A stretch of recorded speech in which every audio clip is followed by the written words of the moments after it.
जरूरी था। पूरे राज्य में सबसे बुद्धिमान और समझदार व्यक्ति की खोज शुरू कर दी गई। इसके लिए पूरे राज्य में तरह तरह की परीक्षाएं आयोजित की गई और पूरे राज्य भर से विभिन्न समझदार और विचारशील व्यक्तियों को छांटा गया और फिर आगे उनकी और भी मुश्किल परीक्षाएं ली गई और अंततः केवल 3 चुने हुए व्यक्तियों को राजधानी लाया गया ताकि सम्राट उनकी अंतिम परीक्षा ले सके। उन तीनों को राजमहल के एक कक्ष में ठहराया गया और सम्राट के द्वारा यह घोषणा कर दी गई कि कल इनकी अंतिम परीक्षा ली जाएगी और जो भी उत्तीर्ण होगा उसे राज्य का वजीर घोषित कर दिया जाएगा। लेकिन आश्चर्य की बात तो ये थी कि शाम होते होते पूरी राजधानी में ये बात फैल गई कि कल सम्राट कौन सी परीक्षा लेने वाला है। सारे नगर में इसकी चर्चाएं होने लगी। सम्राट एक बहुत ही अजीब परीक्षा लेना चाहता था। कल सुबह उन तीनों को महल के एक बड़े कक्ष में बंद कर दिया जाएगा और उस कक्ष के दरवाजे पर एक बड़ा सा ताला लगा दिया जाएगा।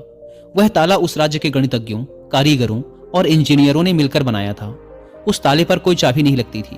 ताले के ऊपर केवल कुछ गणित के अंक लिखे हुए थे और उन अंकों में एक पहेली छुपी हुई थी। जो भी उस पहेली को हल कर सकेगा वही उस ताले को खोलने में सक्षम हो पाएगा। धीरे धीरे ये बात उन तीनों के पास भी पहुंच गई कि कल उन तीनों को एक कमरे में बंद कर दिया जाएगा और बाहर एक ताला लगा दिया जाएगा जिसकी कोई चाबी नहीं है। बस उस ताले के ऊपर कुछ गणित के अंक खुदे हुए हैं जिनमें एक पहेली छुपी हुई है। तीनों में से जो भी उन अंकों का प्रयोग करके उनके पीछे छुपी पहेली को हल कर लेगा और पहले दरवाजा खोलकर कमरे से बाहर आ जाएगा उसे ही वजीर बना दिया जाएगा। यह सुनते ही उन तीनों में से 2 तो बाजार की तरफ भागे और तालों से संबंधित गणित के विषय में जो भी किताबें मिल सकती थी वो सब ले आए और उनका अध्ययन करने लगे।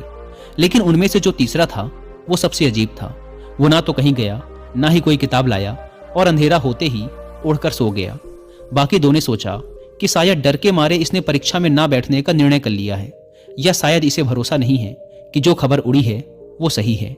लेकिन फिर भी उन्होंने कोई भी मौका छोड़ना ठीक न समझा क्योंकि ये पूरी जिंदगी में सिर्फ एक बार मिलने वाला मौका था। वो रात भर किताबें पढ़ते रहे। तालों के विज्ञान से संबंधित जो भी साहित्य उन्हें मिला वो सब उन्होंने पढ़ डाला। सुबह हुई तो वो तीसरा व्यक्ति सोकर उठा और उन तीनों को सम्राट के समक्ष प्रस्तुत किया गया। वहां उन्हें पता चला कि जो अफवाह उड़ी थी वो सत्य थी। उन तीनों को एक बड़े से कक्ष के अंदर बंद कर दिया गया। उसके बाहर एक ताला लगा दिया गया जिसके ऊपर कुछ गणित के अंक खुदे हुए थे। सम्राट ने कहा, तुम तीनों में से जो भी इन अंकों में छुपी पहेली को हल कर लेगा वही दरवाजा खोल पाएगा और जो दरवाजा खोलकर सबसे पहले मेरे पास आएगा मैं उसे अपना वजीर बना लूंगा। मैं तुम तीनों का बाहर इंतजार करता हूं। इतना कहकर सम्राट वहां से चला गया।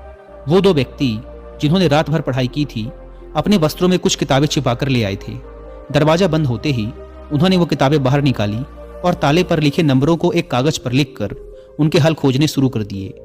लेकिन जो वो तीसरा व्यक्ति था उसने कुछ न किया।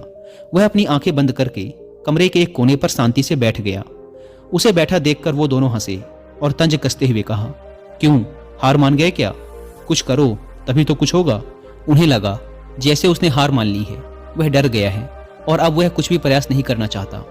लेकिन उसका मन एकदम शांत था। उसकी आंखों से स्थिरता झलक रही थी। वह परेशान नहीं मालूम पड़ता था। वह बैठा रहा। फिर अचानक उसे कुछ सूझा। वह उठकर दरवाजे के पास आया और धीरे से उसे धक्का दिया और यह क्या, दरवाजा खुल गया। वह कमरे से बाहर चला गया। लेकिन वो दोनों व्यक्ति अपनी किताबों में ही डूबे रहे। उन्हें पता भी ना चला कि वो तीसरा कमरे से बाहर जा चुका है। उन्हें तो पता ही तब चला जब सम्राट उस तीसरे व्यक्ति को लेकर अंदर आया और बोला, बंद करो अपनी ये किताबें। जिसे बाहर निकलना था वो तो कब का निकल चुका। यह देखकर वो दोनों दंग रह गए और पूछा, आखिर तुम बाहर कैसे निकले? सम्राट ने कहा, ताला तो लगाया ही नहीं गया था क्योंकि बंद ताले को तो खोला जा सकता है, लेकिन जो ताला लगाया ही ना गया हो उसे कैसे खोलोगे? ये आदमी तुम तीनों में सबसे ज्यादा समझदार है क्योंकि इसने समझदारी का पहला परिचय दिया। इसने ताले पर लिखे अंकों को हल करने से पहले यह जानने का प्रयास किया कि आखिर ताला लगा भी है या नहीं।